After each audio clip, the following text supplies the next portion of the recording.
ನೋಡಕ್ಕೆ ಗುರುಪ್ರಸಾದ್ನ ಹೊರಗಡೆ ಒಂಥರ, ಬಟ್ ಒಳಗಡೆ ಹಣ್ಣೇ ಬೇರೆ ಅದು. ಆತರ ಕ್ಯಾರೆಕ್ಟರ್ ಅದು. ಒಂದೆರಡು ಮಾತು ಗುರುಪ್ರಸಾದ್ ಬಗ್ಗೆ ಹೇಳೋದು ಸರ್. ತುಂಬಾ ಒಳ್ಳೆ ವ್ಯಕ್ತಿ ಸರ್ ಅವರು. ಈ ಆನೆಗೆ ಏನಂತ ಸರ್, ಅಪ್ಪು ಅಂತಾರ. ಈ ಚಿಕ್ಕ ಚಿಕ್ಕ ಆನೆಗಳಿಗೆ ಏನಂತಾರೆ ಸರ್ ಕಾರ್ಟೂನ್ ಅಲ್ಲಿ? ಅದೊಂದು ಸಿನಿಮಾ ಮಾಡಿದೀನಿ ಕಣ ನಿಂಗೆ, ನೀನ್ ಇಟ್ಕೊಂಡ್ ಮಾಡ್ತೀನಿ ಅಂತ ಹೇಳಿದ್ರೆ, ಮಾಡೋಣ ಯಾವ ಬೇಕಾದ್ರೂ ಮಾಡಿ, ಯಾವ ಬೇಕಾದ್ರೂ ಮಾಡ್ತೀನಿ. ಅವ್ರಿಗೆ ನಾನು ಥಿಯೇಟರ್ ಅಂತ ಗೊತ್ತಿತ್ತಲ್ಲ.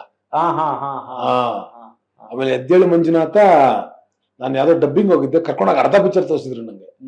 ನಾನು ವಿತೌಟ್ ಮ್ಯೂಸಿಕ್ ಉಳ್ಳಾಡ್ಕೊಂಡು ತಲ್ಲೋಗ್ಬಿಟ್ಟಿದ್ದೆ ನನಗೆ.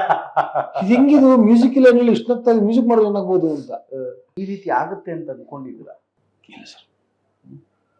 ಎಲ್ಲೋ ಒಂದ್ ಕಡೆ ತುಂಬಾ ದುರಂತವಾಗಿ ಎಂಡಾಯ್ತು ಅವರ ಒಂದು ಲೈಫು. ಒಳ್ಳೆ ಬ್ಯೂಟಿಫುಲ್ ಮನುಷ್ಯ, ಬ್ಯೂಟಿಫುಲ್ ಡೈರೆಕ್ಟರ್, ಒಳ್ಳೆ ಹಿಟ್ ಕೊಟ್ಟಂತಹ ಮನುಷ್ಯ.